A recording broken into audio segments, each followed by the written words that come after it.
Hashem Elokeinu, Chus v'rachem aleinu. Shema koleinu, Hashem Elokeinu, Chus v'rachem aleinu. Shema koleinu, Hashem Elokeinu, Chus v'rachem aleinu. Shema koleinu, Hashem Elokeinu, Chus v'rachem aleinu. V'kabel loy berachmin u'veratzon, kabel loy berachmin u'veratzon, kabel loy berachmin u'veratzon, es tfilaseinu. Oy doy ra ra ra ra ra ra.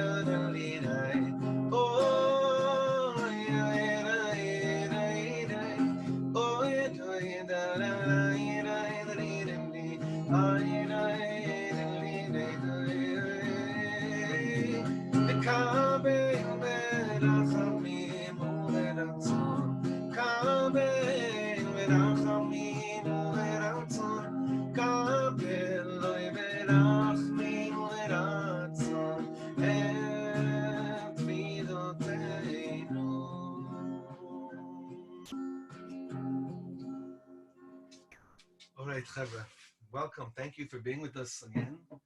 We have another opportunity to get ready for Shavuos.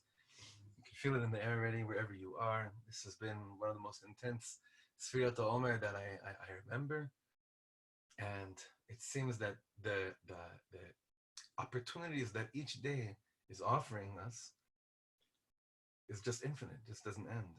There's so much to do. And there's such a ratzon to do it. Rav Kook, whenever we learn his Torah, it's a mikvah. Rav Kook's teachings is something else. It's this reservoir of depth where you literally feel that when you sink into it, you're sinking into a body of water and you are coming out clean. I read recently an article written by Moshe Feiglin. I think he wrote it a few weeks ago, maybe 2 weeks ago, where in the article he argues that the religious establishment in Israel has yet to really provide the proper means of bringing down Rav Kook's idealism into the world, Lemaisa. And on a certain level, I couldn't agree with him more. Not that he needs me to agree with him, but it seems to me that Rav Kook is still such a secret. Even though they keep on publishing more and more of his writings, and there's so many yeshivas today that are kiviyachol in his line, Rav Kook is a secret. He's mamash a sod. Can't box him into anywhere. We've spoken about that a lot. What Rav Kook is going to be doing with us tonight is very, very special. It's one of my favorite pieces on Shavuot, and definitely one of my favorite pieces of Rav Kook. The Chevra, the boys here in the Kehillah, we learned this piece 4 years ago from the men in 2016. And it's from what's called Ma'amarei HaRe'aya, the discourses of Rav Kook. So Rav Kook looked at you and you knew something changed inside of you. What would change when Rav Kook would look at you? What became different? You know, there are people back then from the Bohemia of the 1920s and early 1930s in the Israeli bohemian scene, they would refuse to go and see they wouldn't see Rav Kook because they were scared. They were so scared that their eyes and Rav Kook's eyes would meet, and they knew they couldn't go back to wherever they were prior to that. So what would you feel when Rav Kook would look into your eyes? Well, I don't know, because Rav Kook never looked into my eyes in this Gilgul, maybe in a previous Gilgul. But if I had to, based on his teachings, if I had to kind of speculate and assume, what is it exactly that I would feel when Rav Kook looked into my eyes? I probably would feel that Rav Kook is telling me, you know what to do. You don't need me to tell you what to do. Meaning that Rav Kook would connect me to my intuitive knowledge. In Ishbitz terminology, the terminology of the Hasidic dynasty of the Mei Shilach of the Ishbitzer, this is what's called Binat Halev, wisdom of the heart. Wisdom of the heart is not something that you acquire from any external entity at all. Wisdom of the heart is basically discovering, the more that you become more, the way to become more wise with wisdom of the heart has nothing to do with the outside. It has to do with finding out what your subconsciousness already knows. And the difference between Torah and any other philosophy in the world is that when it comes to other pieces of knowledge and information, I need to receive it from the outside.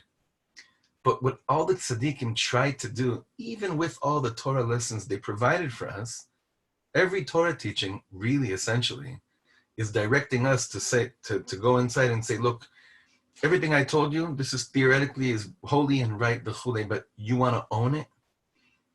You're not going to own Torah from learning any additional information. You're going to own Torah. The Torah is going to become yours. The Torah is very much going to become yours when you trust that inside of you is all the wisdom in the world. All of it. The whole thing. So having said that, let's learn Rav Kook's beautiful ma'amar, describing to us how we experienced the first Har Sinai and what's available to us every single Shavuot, especially this year. So I'm not sure exactly what year the text in front of you was written, but you'll see it in a second. This is Ma'amarei HaRe'aya.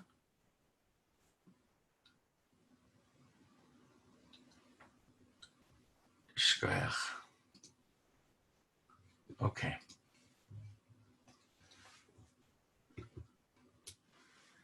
So, very famous piece of Gemara that anyone that wants to show that they know a little bit of Gemara, it's very easy to remember to quote this piece of Gemara because everyone talks about it all the time. And it's a very powerful piece in Shabbos Peches, in the 68th piece of Shabbos. I'm sure you've seen this over the course of your Shavuot preparations. Now listen how the Gemara explains the moment, that epic moment. Amar Rabbi Elazar, B'sha'a shehikdimu ya Yisrael Naase Venishma. At that moment, that first we said Naase, we will do, and then we said Nishma, we will learn, we will listen. Yatzta bat kol, a voice in heaven appeared. Ve'amra, mi gila lebanai raz zeh, shemalachi hasheres mishtamshim bo. Who revealed to my children this secret that only the ministering angels use? Meaning, in Shamayim, they had no idea how we were capable of tuning in, of grabbing on to what the Malachim say. The Malachim always say Naase. I don't even know if they say the Nishma. Probably because the way the Lashon is here in the Gemara. But over here, what's being said over here is so beautiful, is that this voice comes out and says, how did my children become angelic? Now, what about us was angelic at this time of Naase Venishma? That's what we're trying to understand. What about us became angelic? What part of us was tuned in to something that was beyond the wildest dreams of Shemayim? Meaning, what? How is saying Naase Venishma being like angels?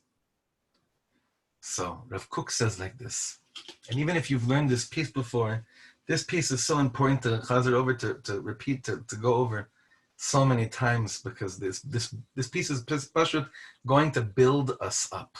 It's going to build us up. So Rav Kook says like this: Hakdamas Naase Venishma.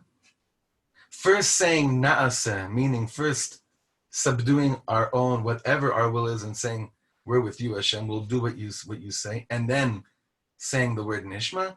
Rav Kook says, Zeu kochan shel Yisrael me'az u'me'olam. This has always been our koach of Am Yisrael. There's never been anything else that we can really say, this is what makes us who we are.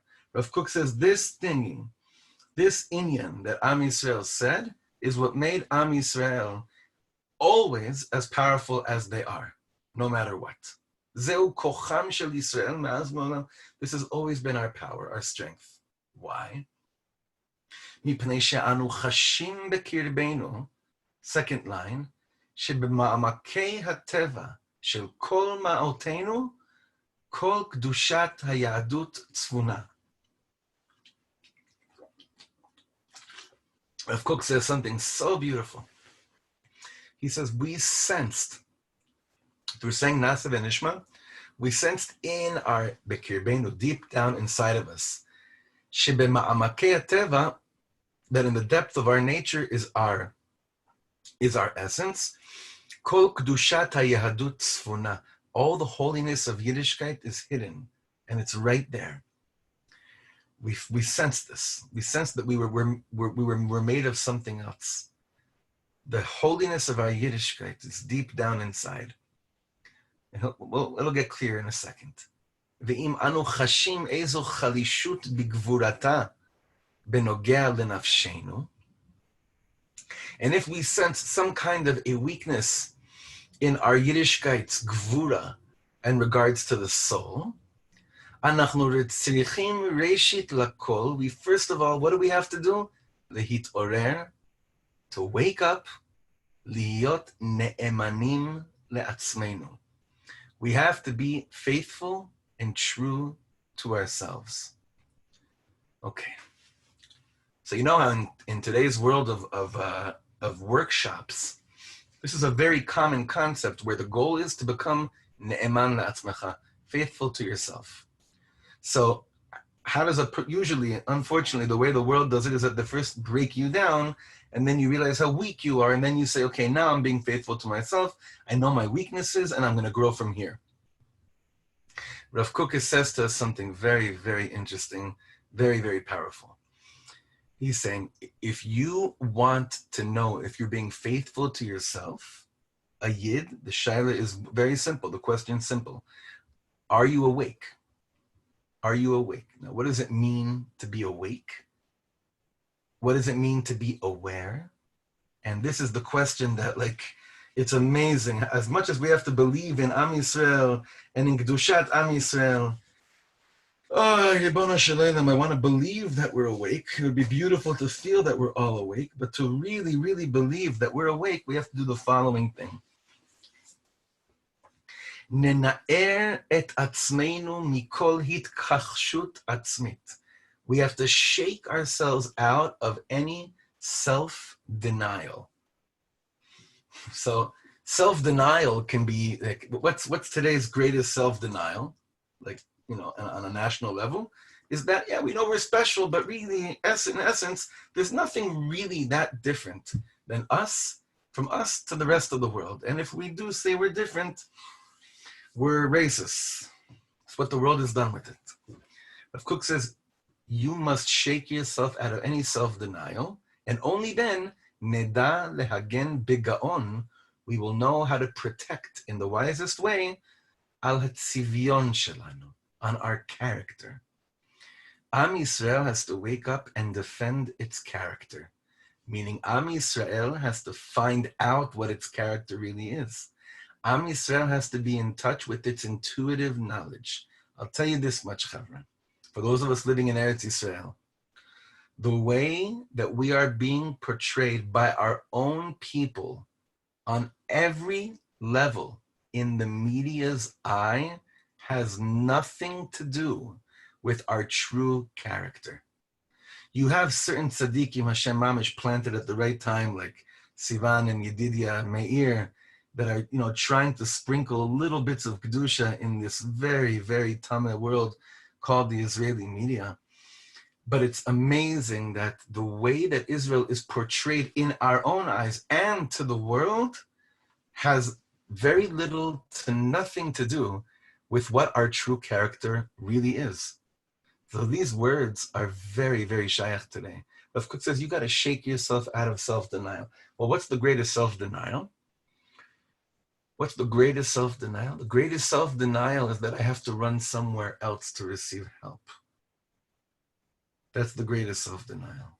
That inside of me isn't what I need. I need it from the outside. So let's just finish this very difficult first paragraph, and then you'll see things will start to flow. Once we wake up, once we know how to defend our character, Rav Kook says, ואז נצעד בעוז בדרכנו בכל מסילות החיים, and then we will march forth with strength in our and power on all the tracks of our life. ובכללן, and amongst the tracks of our life, גם בדרכה של התחייה הלאומית, also we will properly march forward with the rebirth of our nationalism, ubinyan, our nationality, ubinyan haaretz, and building Eretz Yisrael. See, Rav Kook, people don't understand. They think for some reason that Rav Kook wasn't giving Musar, and he was just like being sweet, only sweet and nice and apologetic. Rav Kook was giving tremendous Musar. Rav Kook is speaking to the door that's now back. He loves them. He establishes trust with them. But Rav Kook knew that if the door that's building the land is just building the land physically, but is not connected to its true character, which is much more than just builders, physical builders, how long will that building last? So Rav Kook says, when we wake up and we shake off the self-denial of who we really are, meaning we have to figure out who we really are, then we will march forth in a proper way in all areas of life. So now we get to the meat of tonight's shir. This paragraph is one of my favorites. Kol davar hachakuk bateva eino tzarich lishmi'a ulelimud. Anything which is engraved in nature does not need to listen or to learn. Mastomerit, what does that mean? Anything engraved in your nature, doesn't need to be learned about or listened to. What is Rav Kook referring to over here? It's very interesting words. Kol davar achakuk bateva. Anything that's intuitively in you, you do not need to go and learn about it from something else. I mean, a great example could be that if pashut me'od, you're I've seen this by people. They pick up a guitar, it's just in them. They could start playing. They figure out where to put the fingers one time and boom, they fly. Piano too. If they start to learn music theory and they start to learn how to play, then the way that they're playing, the way they end up playing is not loyal to their real self, and it doesn't sound that great either. Because certain people, when they're connected to their intuitive knowledge, they don't need to receive any learning from the outside. So look at this. Hadvora bona et ta'ei kavarta badiuk hamispari hayoter shalem. A bee builds the cells of its beehive with exact, precise, the optimal geometric shape for building honeycomb cells. And no bee ever registered for engineering courses. That's what he's saying, right? He's saying, bli shmi'a shel shiurim behandasa. The bee ends up doing exactly what it needs to do without anyone explaining to it what it needs to do. Why? Mipnei shekach chakuk betiv'ah. Because in the bee's nature, they're just being loyal to themselves. In the bee's nature, this is what they're meant to do. They're being loyal to what they're meant to do and who they're meant to be. They're that's a pun, who they're meant to be, right? That's what the bees are doing. They're being themselves. Wow, this coronavirus has definitely got me into a lot of dad jokes. I got to snap out of it. Okay, third line. ובעולם הרוחני, אין היצורים הרוחניים העליונים צריכים שמיעה לפני מפעליהם. Right? In the spiritual world, so spiritual creatures, supernal spiritual creatures, let's say the malachim, they don't need first to learn and listen to instructions how to fulfill their shlichus up there in the world. Why? Because their kedusha is natural. Rak b'nei adam, it's only human beings that have this issue with being themselves. Reb Shlomo used to say, I never saw a dog go to a psychiatrist and say that they just don't know what to do. They feel like they need to be a cat. Now, of course, that's, but really, us human beings have these inyanim all the time. Rak b'nei adam ha'alulim liot nevuchim. Only human beings who may become embarrassed and confused and misplaced al yedei mehumot hamada hamezuyaf, by means of riots of fake science. We'll get to that in a second. Tzrichin hitamtsut, they need to work hard and become courageous. Ometz, you need a lot of ometz, you need a lot of courage. Lashuv el hateva hatahor hanafshi shelahem, to return to their pure, soulful nature. Rav Kook says, you know what human beings get freaked out of by? He calls it mehumot hamada hamezuyaf. So what's mada mezuyaf, we just explained, means fake science. But what does that basically mean? It means, in today's language, modern inventions, modern technology. It means things that seem so real when really they're so not real. We could become so freaked out. Our whole character can become shaken to our core by something that might scare us when really, in its essence, there's no mamashut to it. There's nothing there at all. Only human beings suffer from this. And therefore, it takes so much courage. It takes so much courage for us human beings to have enough guts to ignore the world and to be simply ne'emanim, to be faithful to ourselves, which is something that I know I speak on behalf of everyone here and everyone that's not here. If we were asked, that Hashem should grant us one wish on a character level. So if we were sincere, we wouldn't ask Hashem, please make me into this person or be like this kind of person. What we'd probably come to is coming to a true desire. Please don't let me become a cheap imitation of anybody else. Please let me really be the me that you created me to be. Let me be faithful to myself. And that is what Rav Kook is saying, that this is our greatest struggle. Let us be connected to what's engraved in our nature. Just like the bee knows what to do because it's engraved in its nature, so too we can, but we have to cut through so much garbage. But there was a moment, and the Alter Rebbe says also in the Tanya that there was this moment that happened once at Har Sinai and will only happen again when Mashiach comes. Sorry. Rav Kook says over here in the bottom paragraph, "V'anachnu b'ma'amad Har Sinai be'et asher rosh hapizga shel amitat havayatenu nitgala al klaleinu." What happened at Har Sinai? We were at the peak of the summit of our true being. It was revealed on the Mass. ala klal, right? V'anachnu amar Sinai, when we were Bamash Rosh HaPisgah, we were right there in the highest place, the epics, the peak of the mountain. We of our amitat havayatenu, of our true experience of being ourselves, and it was revealed to all of us. And what happened at that moment? Be'et asher adon kol.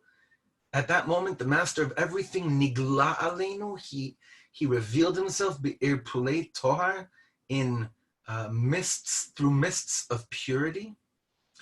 What beautiful poetic Hebrew. Hashem comes down through the mist of purity. Lelamed la'amenu Torah v'mitzvot, to come and teach Am Yisrael Torah and mitzvahs. Rav Kook says, Banu lidei ha'ma'ala elyon azot, we came to this high level. V'niyenu Yisraelim tiv'im tehorim. 3 words. Wow, wouldn't I love to make that the name of the new miflaga? Yisraelim tiv'im tehorim. Yud tet tet, yatat. We already have a name. Someone should copyright it immediately. Abba matim lecha. Yisrael tiv'im tehorim. Natural, pure Yidden. We became ourselves. We were being ourselves more than we ever were. Chavra. You know how we learn. We need to take this really deep inside. I want you to close your eyes for a second. Get a little bit more quiet. And if my voice irritates you, Hashem have Rahmanis, and please make it sound sweet to them for just 1 minute.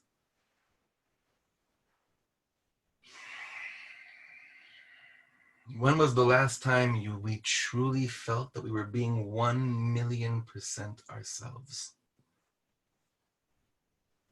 And that we actually enjoyed that experience? Some people can say, well, you know, I was groggy, I was kvetchy, I was so nebuch, and that's when I felt like that's the real me. I'm talking about the real you that has no sveikus about the matter. When was the last time I experienced that? Now, when was the last time you experienced that amongst a whole group of people? That all of you were fully being yourselves. It gets a little bit more difficult.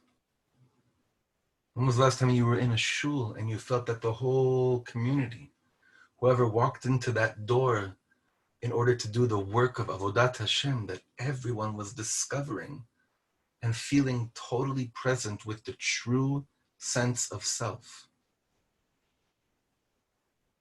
Sounds dreamy, right? Now imagine it happening to the whole klal, to everyone. To everyone. That, Rav Kook says, is what it means, Niyenu Yisraelim Tiv'im Tehorim. 4th line from the bottom of this paragraph, Keteva Ha'etan Shel Nishmatenu Be'etzem Tahara. Like the rock-solid nature of our soul when it is in its essential state of purity. I'm going to take this poetic Hebrew, try to make it a little bit clearer. Rav Kook says, who we really are when the schmutz is off the neshama, each one of us, who we really are, is something so rock solid in a natural way. Kateva ha'etan shel nishmatenu, like the rock solid nature of our souls when it's in its natural state of purity. So Rav Kook says, when that happened to us, and Hashem comes down on Har Sinai, and there's this whole revelation. So what ended up happening? Ubishvil kach hikdamnu Naase Venishma. Exactly. You see, we said those magical 2 words, which granted us access to the fact that you and I are sitting and learning Torah together thousands of years later. It granted us access to the way that angels respond when they're called out to do a message, to fulfill a message, a shlichus from Hashem. That's what that voice said. Who revealed to my children this secret? Who revealed to my children this secret that they knew that if you say Naase Venishma, oh boy, you just signed up for eternity, an eternal, beautiful journey with the Ribono Shel Olam. Rav Kook says, when you did this, when Yikdamnu Naase Venishma, usually we say, I'll check it out and then I'll see if it's for me, I'll go for it. Where should I move to? Like, it makes sense. Well, I'll go around to different communities, I'll check them out, and then I'll decide. Those are all true and healthy ways of living. But then there are moments in life that if you say Nishma V'Naaseh, you don't get anything. And it's a secret, it's an angelic secret. Rav Kook says, when you're able to do that, you know where you reach? Lemala mikola tarbuta mezuyefet shel ha'enoshut. You go high and above the fake culture of humanity. Hashoga behavlea behasovelet misichlut rish'ata, which errs in its vanity and which suffers from its own foolish wickedness. Wow, it's a pretty good translation, huh? Bishlitat ha'adam laralo, as man controls over the things that are bad for him and doesn't stop it, but allows poison to enter the body, poison to enter the mind, ve'ovedet bazeh et atzma ve'atzmata. And when you allow, let's just go back to the previous page for a second. Sorry. When a person does this, look at this bottom line over here. When a person goes above the dictatorship of what the world says that you should be and the way you should think, then what you're able to, or who you should date, who you shouldn't date, how much you should invest in something, how much you shouldn't. But when you say, I'm not listening to you anymore, I have to believe that inside of me, I know what the right decisions are in life. I know what it is because right now I'm in the conversation with the Ribono Shel Olam. Rav Kook says, when you're able to do that and you have self-control. See, most of us, what we suffer from the most is not that we don't know the difference between right or wrong. We do know the difference between right or wrong, but we can't control the wrong. We can't just stop. Anyone that struggles with eating, with their weight, no one thinks that excessive eating is actually not a good thing, not a bad thing. Everyone knows it's not a good thing. The pain of the matter is that I can't control it. So too with people smoking cigarettes. Besides one person that I know, which I can't understand how he really believes this, everyone knows it's not healthy. So what's the problem? If I'm true to myself, I wouldn't allow anything poison to enter inside something that's rock solid. But the problem I have in life is that I enable poisonous influences into my life to dictate to me how to act and take away from me my control. But when I choose to say, I'm giving my control to you, Naase Venishma, I'm taking your word, Hashem. I'm taking your word.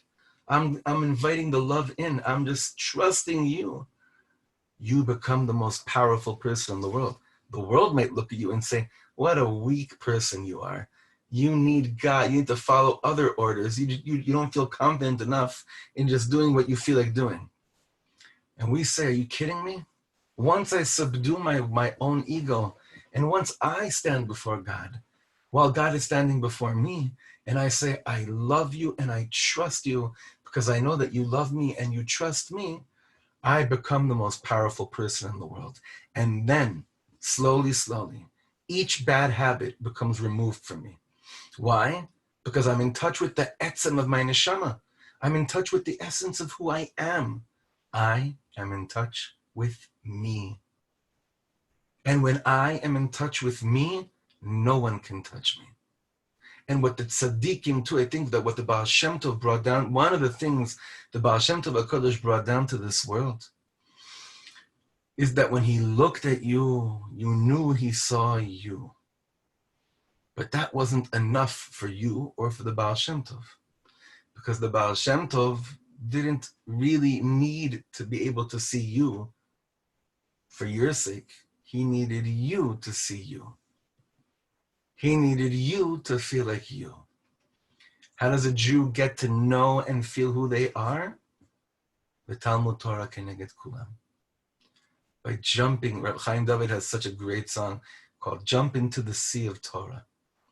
In all your ways know him, da'ehu. Jump into the sea of Torah. He just went on Spotify with all his music. Go check it out. Jump into the sea of Torah. It's beautiful. When I jump into the sea of Torah, what I'm essentially jumping towards is me. Is me. So Shavuos, what happens to us?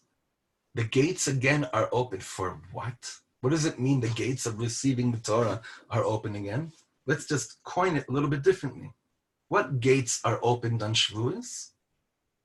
Gates for us to be us in the strongest way, and to grab onto it, and to hold on to what I discover when I choose to say again, Naase Venishma. Now let's look how Rav Kook ends off this piece on the next page. Thank you, Shimon. Ve'ata, now, achim kulchem, you're all brothers.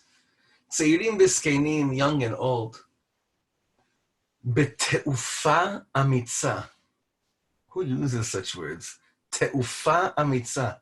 With courageous aviation. You need a translation on the translation. With courageous aviation. Teufa, like Namal Teufa, right? That's an airport. With courageous aviation, nashuv le'oto haTorah hanizgav shelanu. We will return once again to this higher realm of our own purity. Niyeh ne'emanim le'etzem teva nishmatenu. We will become loyal to the essence of the nature of our soul. Na'amod kulanu levatzer et shvut shvutenu be'eretz chayenu. And like this, by doing this, we will be able to fortify our presence and our return in our homeland. This is how we'll build Eretz Yisrael. Al pi hayesod shel hatohar ve'ha'emun ha'atzmi. We will build this land based on the foundation and principle of self-purity and self-trust. Negale bechol mif'alei ha'chaim ha'klaliyim va'pratiyim. We will discover in all our life goals, our personal goals and national goals, et oto haraz hakamus mikol ha'enoshut kula. That same secret that is hidden from all of humanity. We will discover it again. Uchimei olam na'aneh kulanu kol echad chotzev la'avotesh. We will answer back with fire and passion. Kol asher diber Hashem Naase Venishma ribono shel olam. Can you imagine if you spent like 20 minutes Shavuos night? Like a mantra, just saying this over and over again, shuckling, writing your own nigun to these words. Kol asher diber Hashem Naase Venishma. You know what you might force God to do? You might force Hashem to reveal himself in a much clearer way. At a certain point, Hashem's Rahmanis is going to give in, and he's going to look down at us and be like, oh man, they're saying they're going to do whatever I say. They're saying they're just going to do whatever I say, but they need to hear it clear because they're willing to put themselves on the line. And the Rebbeinu Shalom in his infinite mercy is just going to say, I can't conceal it anymore. I can't conceal it. I'm going to make it even clearer for you. I'm going to make my Ratzon crystal clear.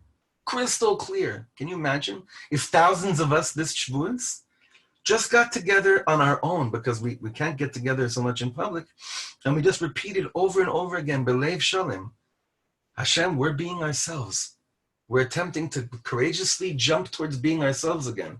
And being ourselves means that I say, Kol asher diber Hashem Naase Venishma. Everything that Hashem said, I do.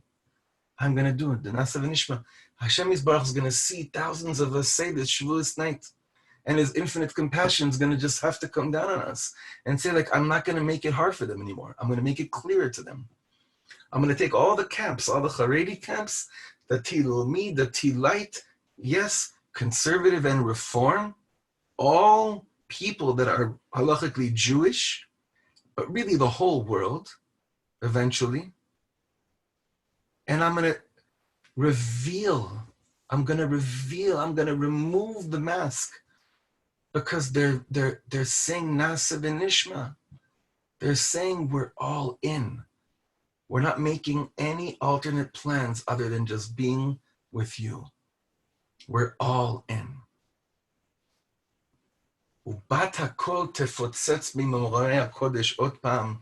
And then once again, there's going to be this heavenly voice that's going to be blasting out of the supernal realms of holiness, Odapam, and it'll say, Mi gila lebanai raz ze shemalochi asheres nishtamshim bo. This voice in the year Tafshin Pei in 2020 will come out in the heavens and scream out, who revealed to this generation the language that the ministry, that the angels use. Rav Kook wrote this, we see over here, Taf Reish Tzadik Bet, 1932. You see, Chavre, what Shavuos? The Yidden that stood at Har Sinai, it wasn't just Torah and mitzvahs that were revealed to them. That's what we say, that's how we celebrate. It's Van Matan Toratenu, but it's clear, as Rav Kook is saying, they also discovered their true inner essence. That's the celebration of Shavuos. It's like they attained this sublime level of natural purity, teva, tarat teva. And based on their intuition, they didn't think too much. They were just being themselves when they said Naase Venishma. They weren't trying to impress. They weren't trying to be anything but themselves. And when you're nothing but yourself, you'll end up saying Naase Venishma. So what an opportunity we have. Wow, we're so lucky. We're so lucky for another Shavuos. We're so lucky that we have this opportunity to go to this place and scream out with all our hearts, Kol asher diber Hashem Naase Venishma, and to say it b'simcha. I know we can do it. So Rav Kook is just telling us it's worth it to be ourselves. It's worth it. Everyone else is taken, David Sachs says. You might as well be yourself. Everyone else is taken. Memale kol almin v'solev kol almin umi baladecha ein shum metzius klal male kol almin v'solev kol almin umi baladecha ein shum metzius klal memale kol almin v'solev kol almin umi baladecha ein shum metzius klal memale kol almin v'solev kol almin umi baladecha ein shum metzius klal. Lord, you fill all worlds and surround all worlds. And Lord, without you, there is no world at all. Lord, you fill all worlds and surround all worlds. And Lord, without you, there is no world at all. Lord, you fill all worlds and surround all worlds. And Lord, without you, there is no world at all.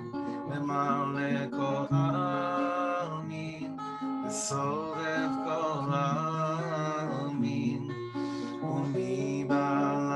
בלעדיך אין שום מציאות כבר.